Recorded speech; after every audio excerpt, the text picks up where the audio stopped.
Good day guys, ito may isishare na naman tayo. Car amplifier X12, ayan o, DC straight and MOSFET final 3600 watts. Ayan, may PWM siyang DC straight. So ayan, ito na yan guys, binuksan ko na. Ayan. Okay, ang isishare ko sa inyo guys, kasi ang problema nito ay protect. Nakailaw lang to ng pula, protection niya. Ayan. Ngayon, naghang na ako ng mga power transistor niya. Wala akong nakuhang shorted or open. So, walang problema, kabilaan. Nag-check na rin ako nitong MOSFET, wala rin. Okay rin siya, good din. Tsaka yung diode. Ayan yung diode. Nag-reheat na rin tayo dito. And then, nagpalit na rin tayo ng PWM IC. Ito yan o. Yan o. Pinalitan ko na yan. So ganun pa rin, protect pa rin. Yan, supplyan natin ha. Pakita ko sa inyo. Ito, lagyan natin ng supply. Ang gamit nating supply 12 volts ay yung pang power supply ng computer. Yung CPU. Ang capacity nito is 20 amperes. Yan, 20 amperes, 12 volts. So kayang-kaya na yan.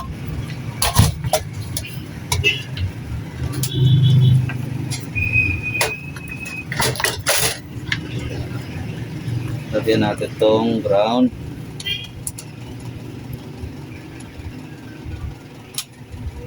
Tapos yung remote at saka 12 pagsamahin natin.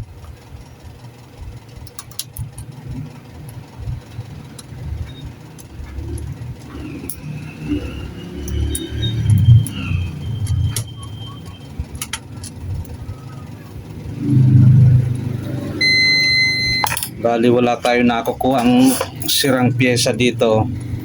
Baka mayroon kayong na-encounter nito at hindi nyo pa nasusolve. Ito, pakita ko sa inyo guys kung paano ayusin. So ito na, okay na, supply na natin yung ground tsaka yung remote and 12. Ayan,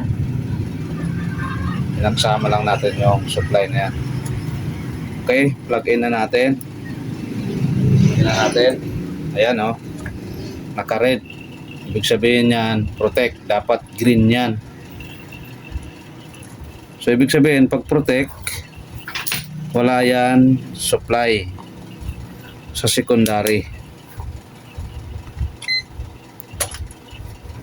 Yan o, walang supply sa secondary yan. Ground tayo dito.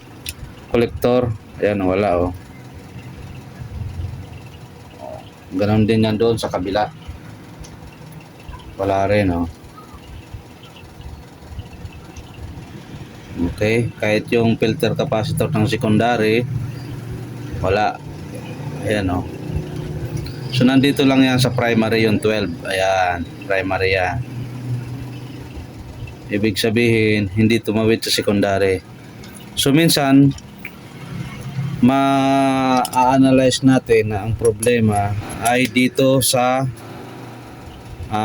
MOSFET transistor. So nag-test na tayo dyan. Yung 6 na yan, 3 dito sa left side, 3 din sa right side. Yung isa niyan, ito diode at saka yung diode. Positive, negative. Okay. So minsan isipin din natin yung PWM IC. Yan. Pero ang problema, nagpalit na tayo ng PWM IC. Good naman yung IC na yon dahil binunot ko na nga yun doon sa gumaganang car amplifier. So ang isi-share ko sa inyo ganito. Bunutin muna natin. Yan.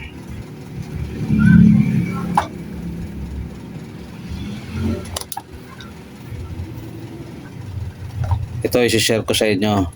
Sa mga hindi pa nakakaalam itong piyesang ito, ito oh.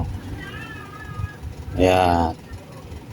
Nakalagay dito sa board NTC 100K. Ayan oh. So sa mga hindi pa po nakakaalam, itong piyesang ito, nakadikit din yan doon sa heatsink nung nung ating case. Ito ay resistor, thermistor. Yan ang piyesang yan, resistor, thermistor. Okay, so i-actual muna natin bago natin testerin. Pag actual niyan, para malaman natin kung okay, kung walang ibang problema, tanggalin lang natin. Okay, ayan, remove na natin oh. Yan, wala nang yan, wala nang NTC. So i-plug in natin tignan natin. Ayan na oh, green na oh. Ayan.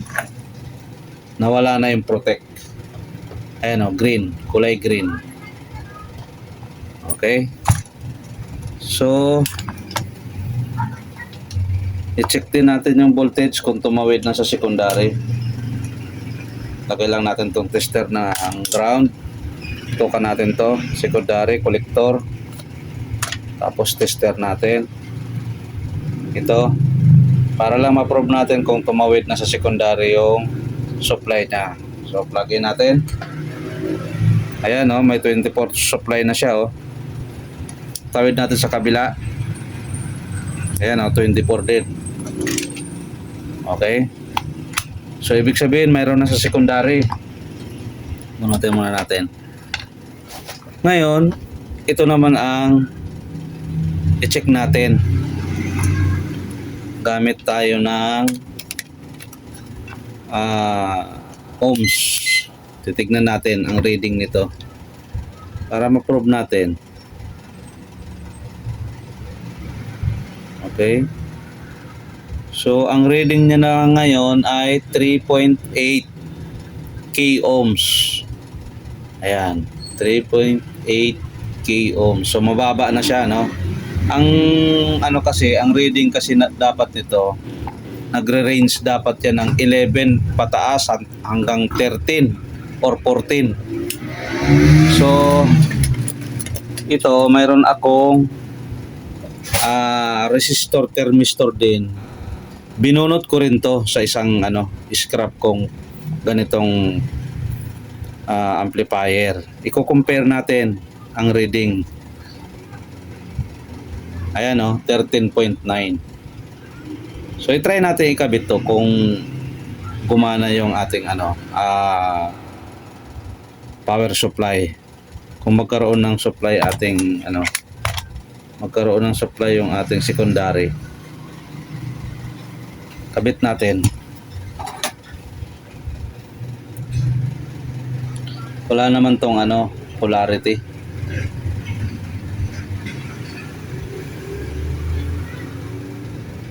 Try natin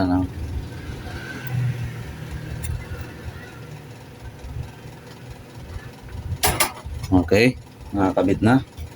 So i-plug in natin yan. Tingnan natin kung mag-green na. Ayun oh, green na nga oh. So ibig sabihin, ito lang talaga ang sira niya. Yung resistor, thermistor. Ito. Okay, i-try natin ikabit yung mga power transistor. Ito, set up natin. Kabit natin doon sa body niya kung may sound na ba ito. Iayos muna natin ang pagkabit nito.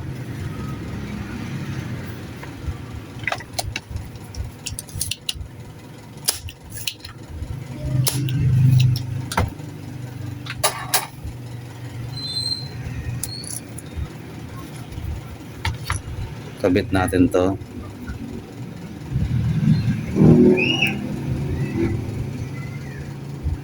So baka mayroon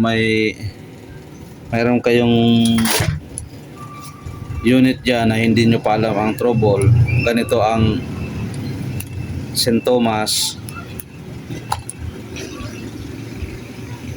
Naka red lang, naka protect, tapos wala namang piyesang or walang MOSFET na sira or doon sa power transistor. I-try nyo muna ang ihang to guys. Tanggalin nyo lang yan kung mawala ang protect, yung red light.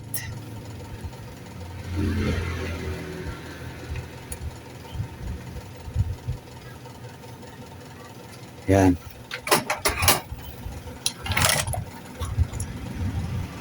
Ikabit ko muna yung mga power transistor guys para hindi tayo umaba sa video.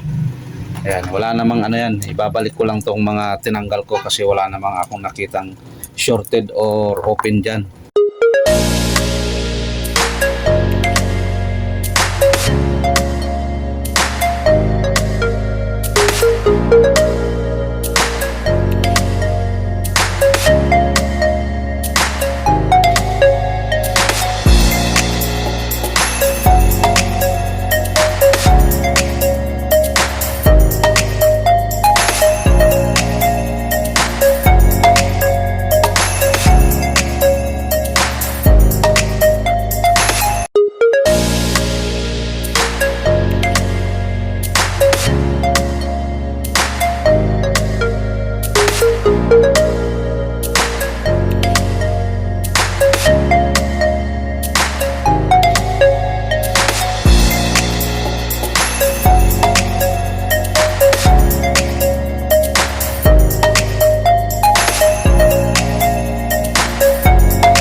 Lagyan natin tong ano, resistor thermistor.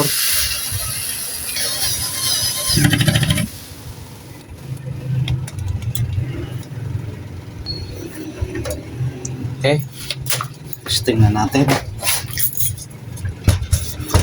Inputan natin.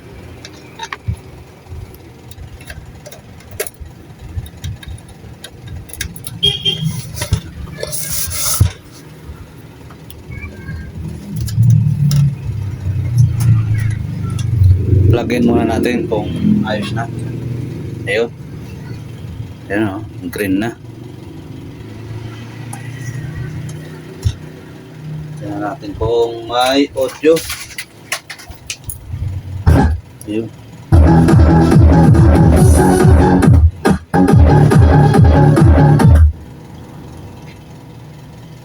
Okay.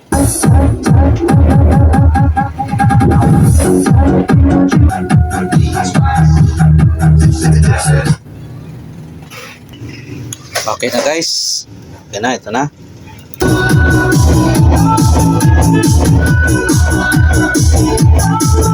Isang channel pa lang yan. Ayan.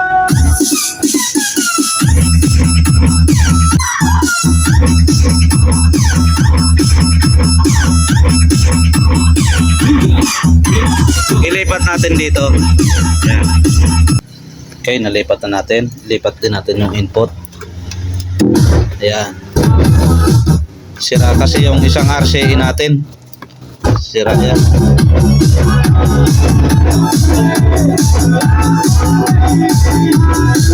Okay, dito naman.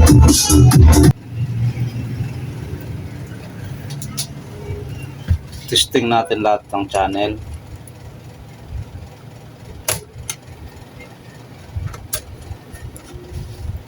Lipat natin yung input. Ayan.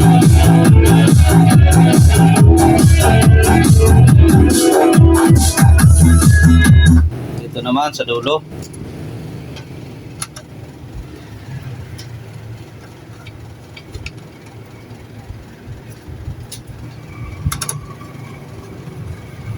Lipat natin uli yung input. Ayan.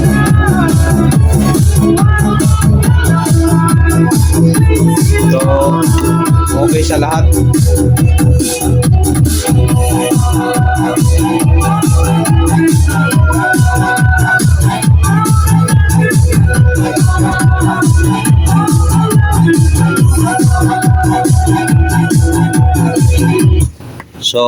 review natin. Ito lang talaga nagka-problema. Itong NTC. Yan. So, malaking bagay yan. Sensor kasi yan eh. Yung trabaho niyan, siya yung nagre-reduce ng init nitong circuit. Parang ano siya, kumbaga sa ano, parang kung sa sasakyan, radiator. Yan yung pinaka ano niya, trabaho na dyan. So malaking bagay siya, no?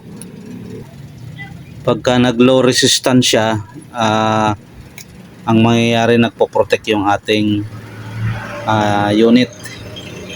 So yun, ang kailangan niya talaga ma-maintain niya yung 11 to 14 k ohms. Yun yung dapat na resistance para normal ang operation itong ating circuit.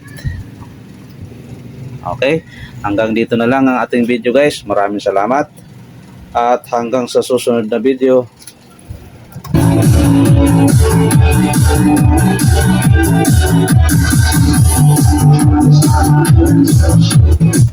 Okay, takpan na lang natin yan. Yan na lang, kulang yan.